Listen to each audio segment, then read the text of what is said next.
Hi, my name is Justin Maynor, and I am the CEO of DataSpark. And I'm really excited to share with you today why I think it's the right time to invest in Walmart and start selling there if you're not already, and 6 tips as to how you can do it successfully. So first, I want to take you on a little mental journey. Let's suppose you were able to go back in time and talk to yourself of 10 years ago. Now, yourself of 10 years ago is debating, should you sell on Amazon Marketplace or not? Now, of course, you think Amazon, it's the Wild West. It's crazy. There's lots of rules and things, and you hear about FBA inventory being lost, but at the same time, you hear people going and grabbing land and discovering a lot of opportunity. Well, with hindsight, yourself today is going to tell yourself of 10 years ago, absolutely. It is a great investment. It's a little like the Wild West, but it's going to be worth it. Do it. Well, I want to fast forward to today, and what we're finding in the Amazon marketplace is, as you know, is it's getting more and more crowded. There's less pockets of land to go and grab, less pockets of opportunity. At the same time, Amazon has been getting more and more scrutiny, and it does result in a lot of suspensions. And it's dynamics like this that have made people question, is right now the time to diversify? And many people are answering that question and saying, yes, it is. But at the same time, there's a lot of different places that you could diversify to, everywhere from eBay and Etsy to the Facebook marketplace, and Walmart is just one of your many choices. Well, today I would like to propose to you that Walmart marketplace is the new Wild West that is full of opportunity. Yes, it's a little crazy. Yeah, there's a lot of rules and things that can happen, but it is the right place to go and grab land and start figuring out this marketplace. And let me tell you why. So you need to know a little bit about me first. So I come from Amazon, and I was there for 10 years and did all things e-commerce related. I managed the 1P business or the 3P business for tools and home improvement, and the 1P business for pets. I've been on the supply side and the demand side. I've managed programs like Baby Registry, where I got to see the full end of all the marketing and the customer experience and the product and how everything works. And I also led technology teams there. And so for the last 10 years or 12 years, really, I've been looking at the Walmart marketplace, and you have to be honest, at the beginning, they were really fumbling and struggling to figure out their e-commerce strategy. But in the last couple of years, I've started to see things come together that have made me think that this is worth looking and paying attention to.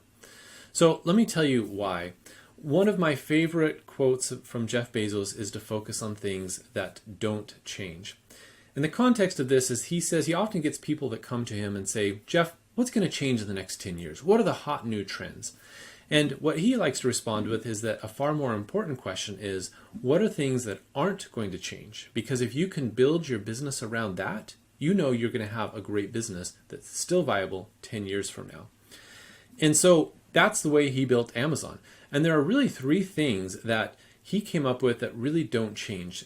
And that is, especially in the e-commerce world, and that is that customers want vast selection. They want to be able to find that exact product that they're looking for. You can't imagine 10 years from now, people are going to say, I just wish I couldn't find that really unique product that just fits my needs. You know that customers want lower prices. Can you imagine 10 years from now, people saying, I love Amazon, but I just wish I'd have to pay a little bit more? Or, hey, convenience. Man, I just wish stuff would ship to me a little bit slower. You just can't imagine those things. And so selection, price, and convenience have proven over the last 10 years, and I think over the next 10 years, to be pillars of e-commerce that are going to be great pillars to build a business on.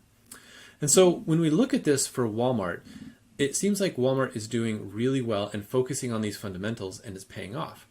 So first of all, with selection, Walmart now has over 100 million SKUs, and they've become the second largest marketplace in the United States. They especially dominate in low ASP and grocery selection. And here you can kind of see a chart that says that they've got about 27.2% of the grocery market share in 2021. And you know, a big reason for this is if you think about going to try to buy like a single Snickers bar or a Diet Coke or a single can of soup, you don't think of Amazon for those places. In fact, if you go out there, either Amazon doesn't have the selection or it's at a really high price. But if you go and check on Walmart, on the other hand, they do really well in this low price point selection. And that's helped them keep this competitive lead that they have.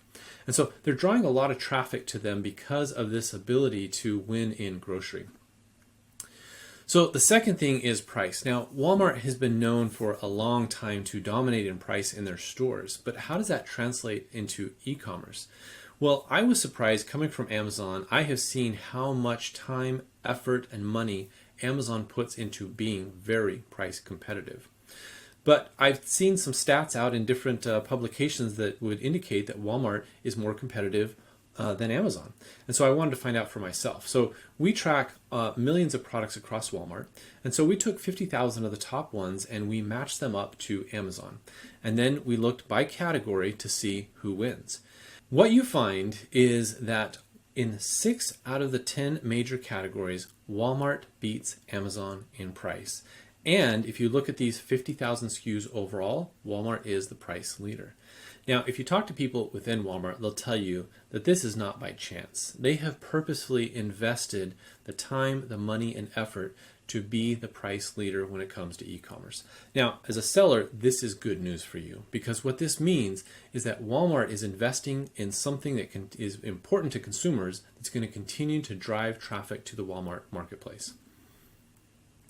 And finally, convenience. Now, one of the things I love about Walmart is that they are potentially building a business model that will define the next generation of retail.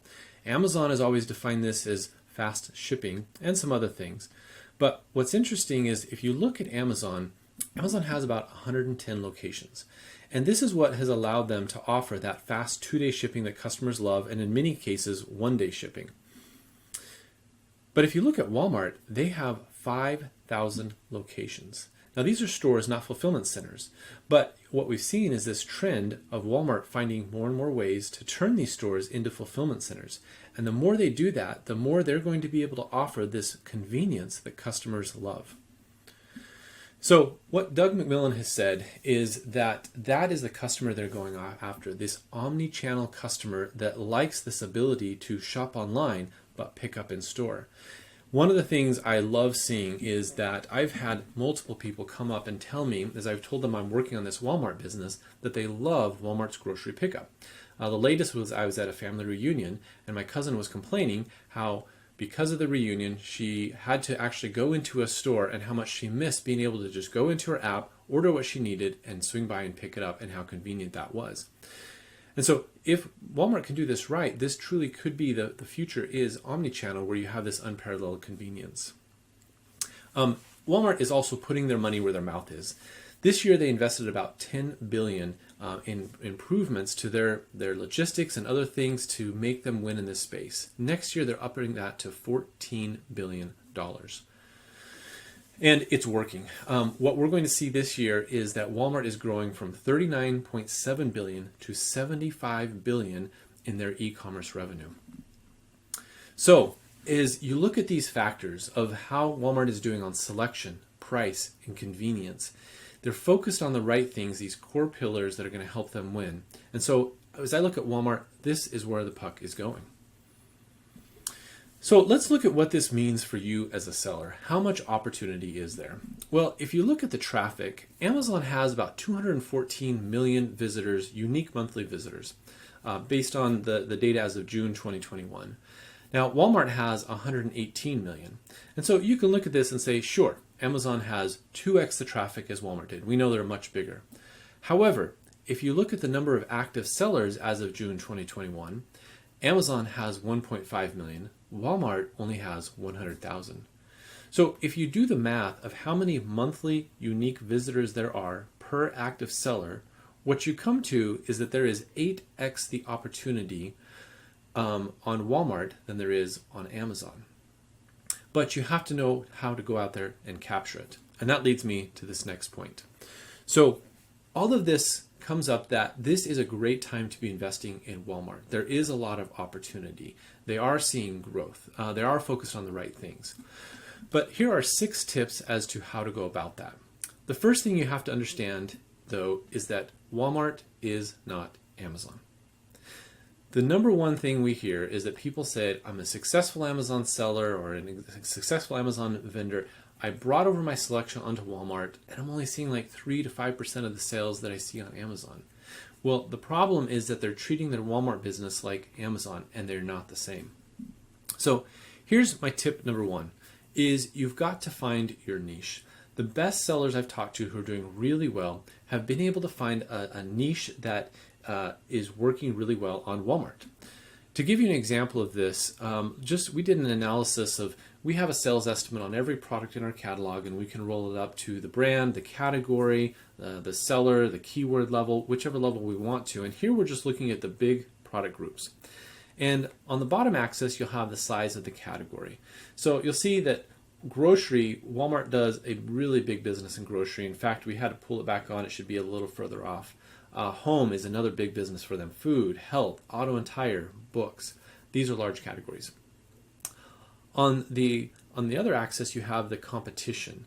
How many other sellers and how aggressive is Walmart in this space? And grocery is right up at the top because Walmart is very competitive. They dominate in this space. What you're really looking for is the large ones with low competition. So home is a great area to be. Health, auto and tires. But we've also wanted to help people get even more granular than this. And so one of the things we've done is being able to show kind of what the marketplace opportunity and performance is for certain keywords. So for example, if you're getting into flooring, is Carpet Square the place to get into? Well, you can see it's doing about $33,000 a month in revenue. Here's some of the top brands. You can see the selection, not a lot of ratings. This seems like an area that's low volume today, but with some opportunity. Versus vinyl flooring, $167,000 a month. A lot more opportunity. You can see who the top brands are. You can see that there's a lot more reviews, but still some that don't have the best reviews. And so trying to help people dig into where are these niches that are underserved for customers and going to be profitable for you. That's a winning strategy.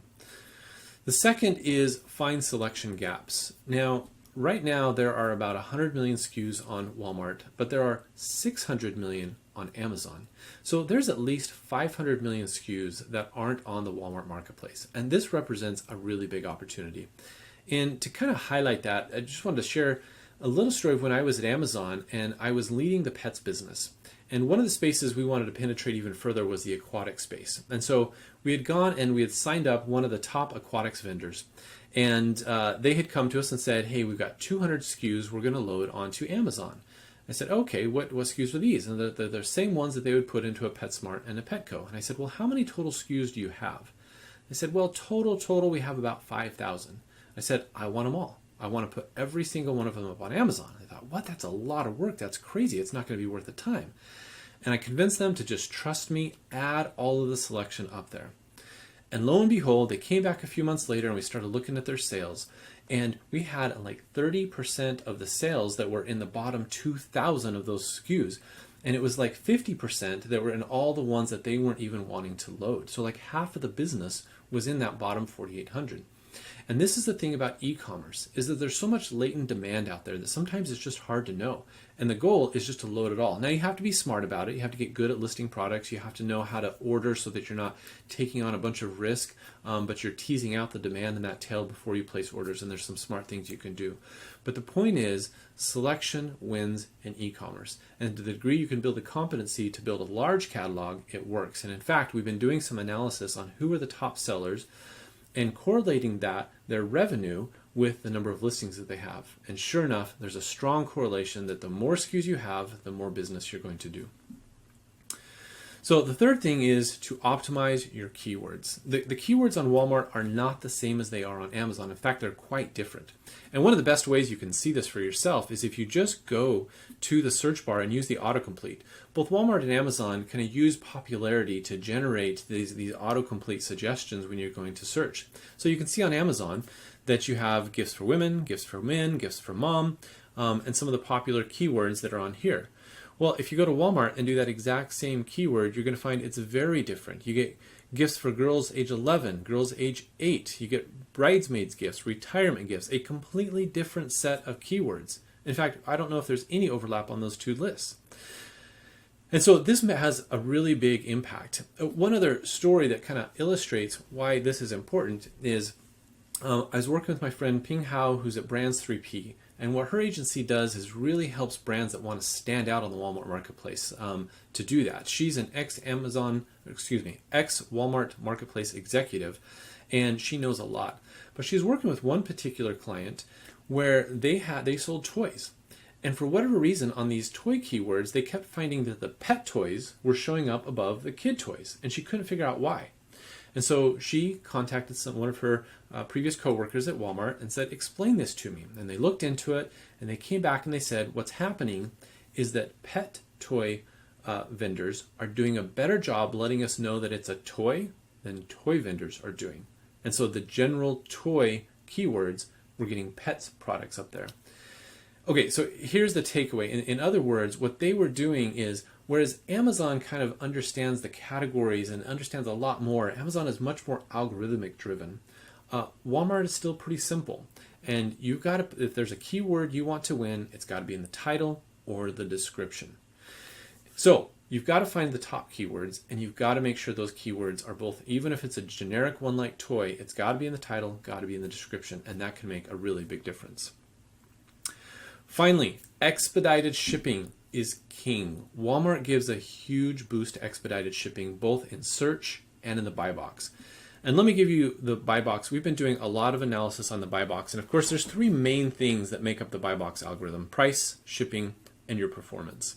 But those first two are the big ones. Price is obvious. The lower price you have, the more likely you are to win the buy box. But the shipping one is where it's really interesting. So we were working with a seller, and they were on this listing that the buy box winner had expedited shipping. They had standard shipping, but they were over $1 priced lower than the person with expedited shipping.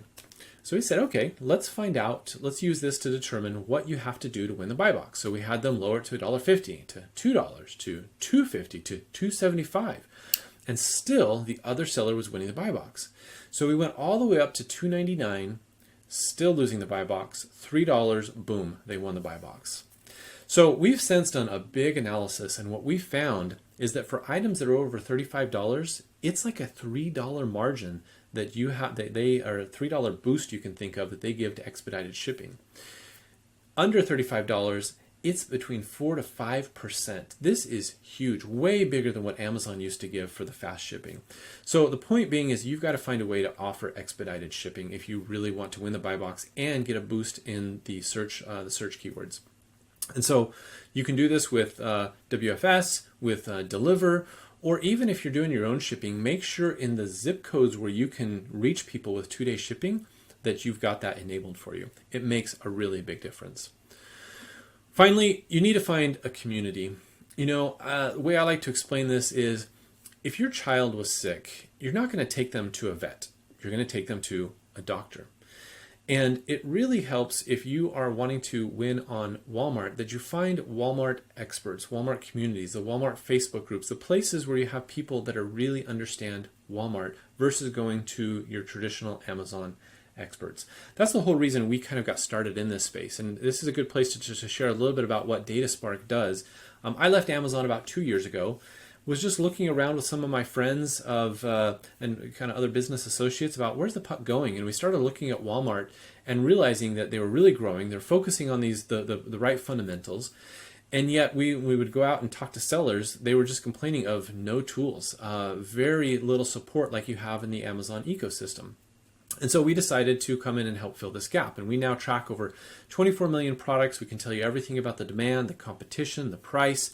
We have a full suite of tools like the sales estimate, the buy box history, keyword analysis, and a lot more. And our whole goal was that we wanted to master Walmart and have a tool out there that really understood Walmart. And we've also really focused on helping people who are on Amazon understand the differences between Walmart. And we found that it has really helped a lot of people. So the last thing I want to tell you is that you've got to jump in with both feet. I've been saying a lot about how Amazon is not Walmart. And so if you dip your toes in, it's not going to work. When you go to try to capture the Wild West and get some land, there really is a lot to master. There's a lot to figure out. I've been working with one vendor, and they came over, a seller, and they have a large business over on Amazon. They brought it over on Walmart, and sure enough, only doing a small percentage of what they were on Amazon. But when they started implementing some of these small tweaks to really try to master the Walmart marketplace, they immediately saw a 5x boost in their sales. And this was after months of them being up on Walmart already. And so these changes can really make a big difference and help you get that big 8x opportunity like we talked about. So, like I said, I think now is the right place and the right time to invest in Walmart. I think it is the new Wild West, and encourage you to give it a shot. So, in summary, the roadmap, the 6 tips that I have is go find these profitable niches, find the places that that are resonating with customers on Walmart. Really focus on selection gaps and just broad selection. Add more selection. It just wins in e-commerce. Optimize for your keywords, especially the Walmart keywords. They're different than Amazon. Expedited shipping, it's worth it. It gives you a huge boost. Find your unique community, your unique service providers that are dedicated to Walmart. And finally, jump in with both feet. I'm available for questions. You can reach me at justin@dataspark.co. You can go to our website dataspark.co, and request a consultation. And I'm happy to help you win on the Walmart market.